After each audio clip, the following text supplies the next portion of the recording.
রব্বুনাল্লাহ কোরআনের ভিতরে ইরশাদ করেছেন, আল্লাহ বলেন, আল্লাহু নাজ্জালা আহসানাল হাদিস, আল্লাহ অবতীর্ণ করেছেন উত্তম বাণী বা উত্তম হাদিস। আল্লাহ অবতীর্ণ করেছেন উত্তম হাদিস বা উত্তম বাণী। অন্য আয়াতে আল্লাহ তাআলা ইরশাদ করেছেন, ফাবিআইয়ি হাদিসিন বা'দাহু ইউমিনুন, তোমরা এই হাদিসের পরে, এই বাণীর পরে আর কোন বাণীর প্রতি তোমরা ঈমান আনবে? কোন বাণীর প্রতি ঈমান আনবে? আবার আল্লাহ তাআলা বলেছেন, ওমান আসদাকু মিনাল্লাহি হাদিসা, আল্লাহর চাইতে কার কথা সবচেয়ে বেশি সত্য হতে পারে? কার হাদিস সবচেয়ে বেশি সত্য হতে পারে? রব্বুনাল্লাহ অন্যত্র ইরশাদ করেছেন, আফা বিহাযাল হাদিসি ওয়া আনতুম মুদহিনুন, তোমরা এই হাদিসকে কি তোমরা তুচ্ছ জ্ঞান করবে? কোনো সুযোগ নেই। আল্লাহ উত্তম হাদিস নাযিল করেছেন। সে উত্তম হাদিসটা কি? মহাগ্রন্থ আল কোরআন। আবার বলেছেন, তানজিলুম মির রাব্বিল আলামিন, যা রবের কাছ থেকে আল্লাহ নাজিল করেছেন মুহাম্মদ সাল্লাল্লাহু আলাইহির কাছে। রব্বুনাল্লাহ বলেছেন, এই সেই কিতাব যাতে কোনো প্রকার সন্দেহের অবকাশ নেই। আমরা কেন কোরআনকে বেশি গুরুত্ব দেব? একমাত্র সংবিধান হিসাবে মানব। কারণ হলো, এই কিতাবে কোনো সন্দেহ নেই তো। আল্লাহর ওয়াদা, আল্লাহ তাআলার নিজের কথা।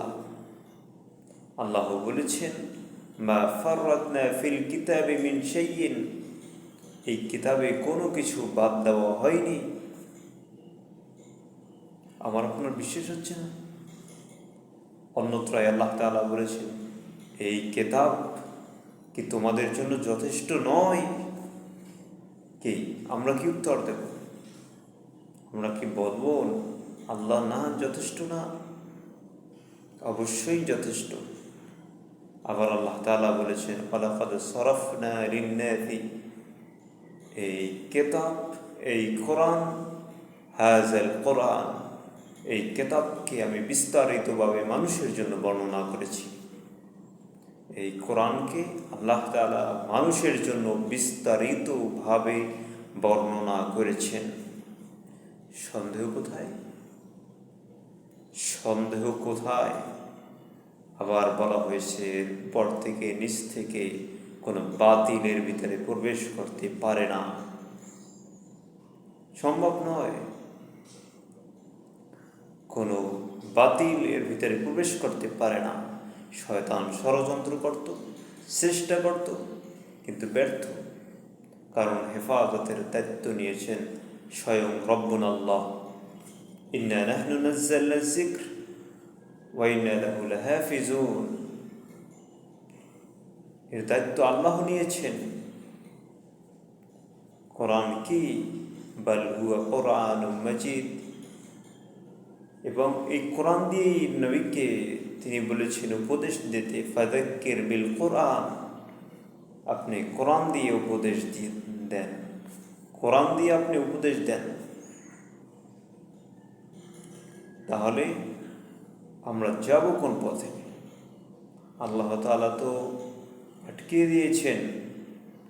কোরআন পৃথিবীর সমস্ত জায়গা থেকে আপনি জ্ঞান হাসিল করতে পারবেন, অর্জন করবেন। একজন মানুষ ভাষা শেখে, বিজ্ঞান শেখে, রাষ্ট্র শেখে, রাষ্ট্রবিজ্ঞান শেখে, কত কিছু শেখে, কিন্তু জীবন বিধান হিসাবে, সংবিধান হিসাবে একজন মুসলিমের একমাত্র গ্রন্থ আল কোরআন। এইভাবে বহু কথা আল্লাহ তাআলা বলেছেন।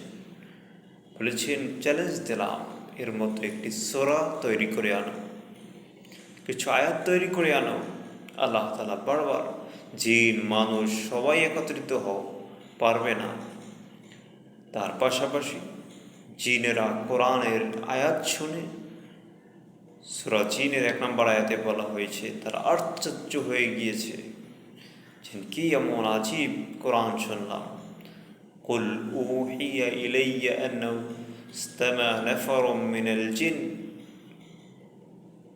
একদল জিন কোরআন শুনে আশ্চর্যজনিত হয়েছিল।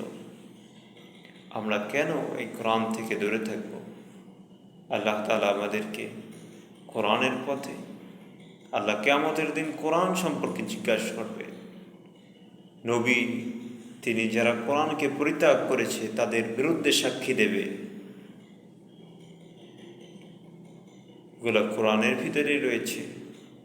খুঁজুন, দেখুন, কোরআন অনুধাবন করুন, দেখবেন সত্য মিথ্যা। আল্লাহ বলেছেন ফুরকান, সত্য মিথ্যাকে পার্থক্য করতে পারা যাবে। আল্লাহ তাআলা দান করবেন।